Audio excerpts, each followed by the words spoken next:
बिस्मिल्लाहिर्रहमानिर्रहीम। मेरे बहुत मोहतरम सामीन, अस्सलाम वालेकुम। तवज्जो रखिएगा। मेरा टॉपिक है खबरदार होशियार, ऐसा ना हो कि लालच का जिन आपको दबोच ले। क्या मतलब हुआ? यानी उस्ताद मोहतरम ने बहुत प्यारी बात कही। उन्होंने कहा कि लालच का बहुत मोटा पर्दा होता है जो इंसान की अक्ल पर पड़ जाता है। इसीलिए मैं हमेशा कहती हूँ कि हमें चाहिए कि हम अलर्ट रहें, होशियार रहें, खबरदार रहें।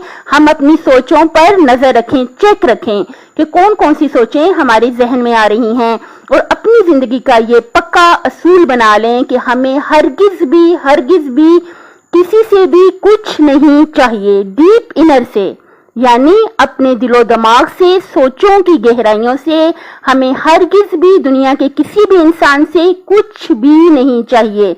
किसी भी किस्म की कोई गर्ज और किसी भी किस्म का कोई लालच हमें दूसरों से नहीं होना चाहिए, क्योंकि ये पता है आपको कि जो लालच है ये उस्ताद मोहतरम ने कहा ये बहुत मोटा एक इसका पर्दा होता है जो कि अकल पे पड़ जाता है और फिर इंसान जो है उससे नुकसान उठाता है।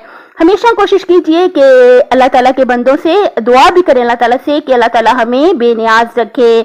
हमें चाहिए कि हम रिज़्क़ हलाल कमाएं और हरगिज़ भी किसी से आपका कोई भी रिश्ता हो, कितना भी करीबी हो, लेकिन जितना भी हमारा करीबी रिश्ता हो, जितनी भी हमारी अटैचमेंट हो किसी से, हमें उससे हरगिज भी कोई गर्ज और लालच नहीं रखनी चाहिए। मैंने आपको पहले भी बताया, उस्ताद मोहतरम ने बहुत खूबसूरत बात कही थी कि जब हमारा किसी से रिलेशन बढ़ता है, जब हमारी मोहब्बत, हमारे ताल्लुकात बढ़ते हैं, तो उसका फिक्री नतीजा क्या होता है कि हमारी उससे तवक्कुआत भी बढ़ने लग जाती हैं। और फिर उस्ताद मोहतरम कहते हैं कि यही तवक्कुआत जो हैं मोहब्बत का रोग बन जाती हैं, रिलेशनशिप का रोग बन जाती हैं। कहते हैं हमारे ताल्लुकात जितने भी मजबूत हो जाएं, हमें हरगिज भी किसी से किसी भी किस्म की कोई तवक्को, कोई लालच, कोई गर्ज नहीं होनी चाहिए। अल्लाह पाक हम सबको लालच से बचाए और लालच की जड़ें भी हमारे दिलों से, दिलो दिमाग से उखाड़ दे।